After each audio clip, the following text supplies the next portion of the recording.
Hey ladies, Molly here. How are you guys? For those of you that don't know me, my name is Molly Corder and I am, Haley Truesdell is my direct upline. Then Autumn Flores is above her, and then I have Nicole Sirico, Jenna Hershey, Leah. So for those of you that don't know me, my name is Molly Corder, and I am so thankful and honored to be able to speak in this amazing group to all of you guys. So my topic today is going to be all about growing your first line long and strong. So my first line has always and will always be my number one priority. I was taught that from the very beginning, that your first line needs to be your everything. Because of your first line, that's going to give you the biggest bang for your buck. It's also going to give you the biggest return. It's going to get you the highest commission. It's also going to help you to qualify for trips and cars and all the other things that our company has to offer.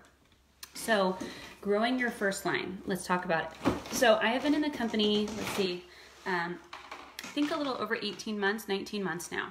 And my first line has grown to a matter of almost 300 girls. So I think in my first 6 months or so, I probably added about 150 girls to my first line.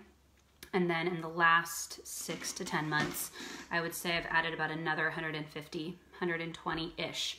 I only know that because of the Lips Trip numbers in the back office. It helps. But how have I been able to do that? So oftentimes I think, and for those of you that are in the 12 Days of Kissmas group, I actually just went live talking all about how to earn Senegence trips. But the way that I've been able to grow my first line is all about consistency. So consistency is such, it's a word that gets thrown out all over the place, and it's like, oh, be consistent.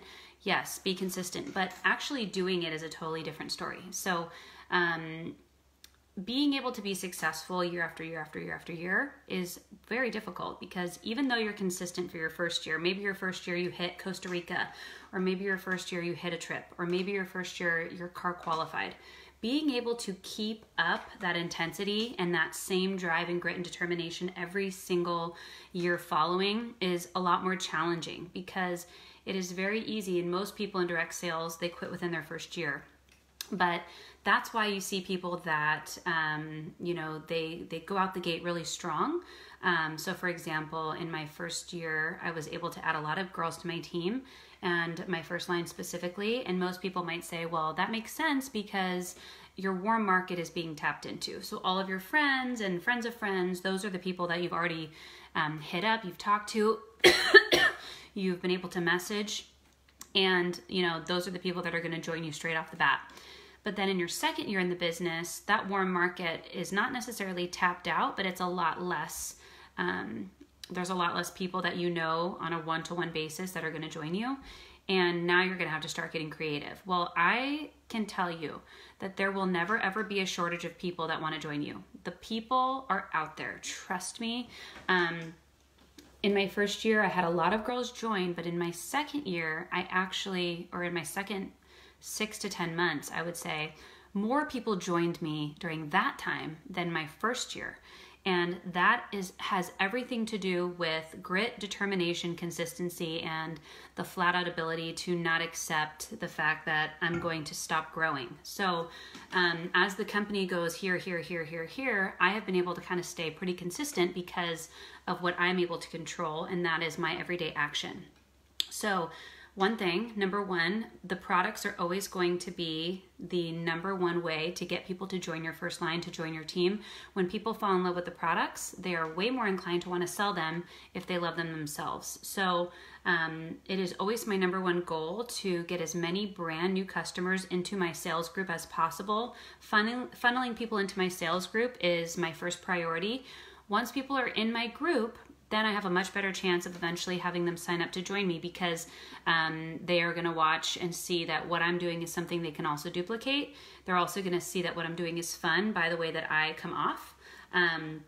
They're going to see my customer service and think about, is that something that they could also do? And if you're not constantly funneling new customers into your team, you're going to have a very hard time continuing to grow.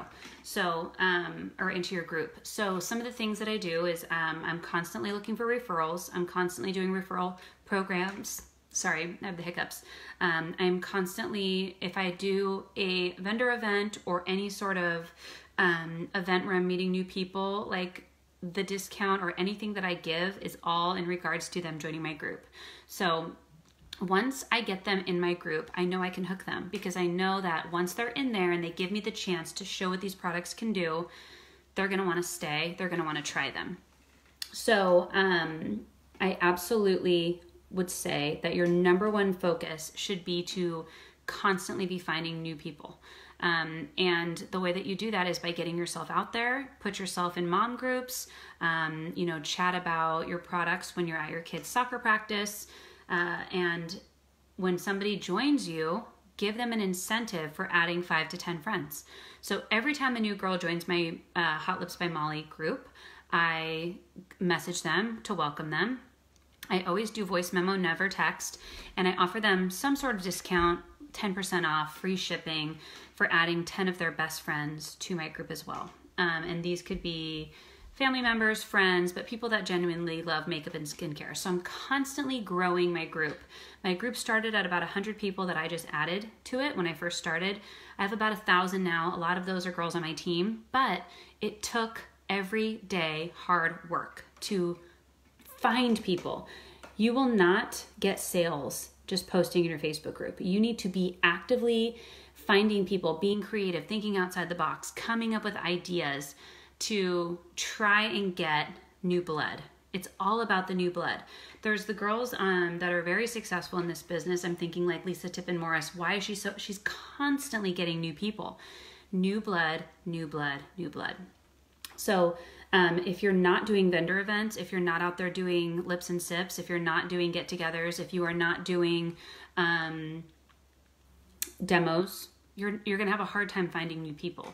I also post my products on Marketplace, which helps me get new people locally. Always, if you're doing a demo, tell them to bring a friend or two, and they get to pull out of like a treasure box that you have of fun stuff from the Dollar Tree, or the Target Dollar Bin. You want to constantly be thinking of ways to grow. And also, one thing that I wanted to add is that another way that I've been able to get girls to join me is by simply asking. To be honest, most of the time, most of us are too afraid to ask because we're afraid to hear the word no. And we need to get over that as soon as possible. Every single customer that you have ever had from the day that you started this business until now should have been given the opportunity by you, not from somebody else, but from you. And preferably after they make their first purchase through you, you should follow up offering them the chance to do this as well. So you are actually doing them a disservice by not offering them the chance, because think about what this company has done for you. Why would you want to keep that from other people? So for me, I know what this company has done for me. I am very grateful. I am very aware, and it is somebody's good fortune the day they join SeneGence. So I don't look at it like I'm bothering them. I don't look at it like I'm being salesy. I look at it like I am doing them a darn favor the day that I offer them this opportunity. They may take it, they may say no, they may say hell no, they may say no and then come back and say yes, but regardless, you have planted a seed. So if you are not offering the opportunity in some way, shape, or form to every customer that you have ever had, you are doing them a disservice. Think about it like that. Don't think about it like you're bothering them. And always when you do it, you want to do a voice memo, which makes you sound more normal instead of just blank text. And always offer them an out. So I keep things so nonchalant. I say things like, hey girl, have you ever thought about selling makeup and skincare? I feel like you'd be perfect for it. You know, I know it's totally random, but the way it works is, and I just keep it so chill. You don't want to sound salesy. You don't want to sound pushy. You don't want to sound annoying. You want to sound like a leader that they would actually want to have. And by kind of keeping it chill, it gives people a way of saying no without feeling bad, which means they're going to keep coming back and buying from you. They're not going to block you because they think you're going to just spam them. And that's what I want, because if somebody says no, eventually I know, and they know, they're going to say yes to me. They are. It's just a matter of time. And it's all about how you approach it. It's about your wording. It's about how your tone sounds. So get with a friend or two, practice some voice memos, make sure that you are using the SeneService emails, which means that in the back office, you can add all of your customer emails to the SeneService emails. They will send out a monthly email to all of your customers for you. So it shows your customers that you're thinking about them. You will always be in the back of their mind. They're going to be thinking about you instead of another distributor. And make sure your customer service is better than everybody else's. Always make sure to offer a smile, warmth, joy. Make sure you're going live in your group often, like 3 to 5 times a week, because if this is really your business, make sure you're making it your business. And growing a first line is everything. Make a goal and backwards plan it, and don't stop until you hit it. If you guys need any help brainstorming, if you have any questions, send me a message. But I think a lot of you need to go back into your messenger chats right now and take a look at some of your old customers, strike up a conversation, and offer that opportunity, and let me know how it goes. All right, guys, thank you so much for having me. Talk to you later.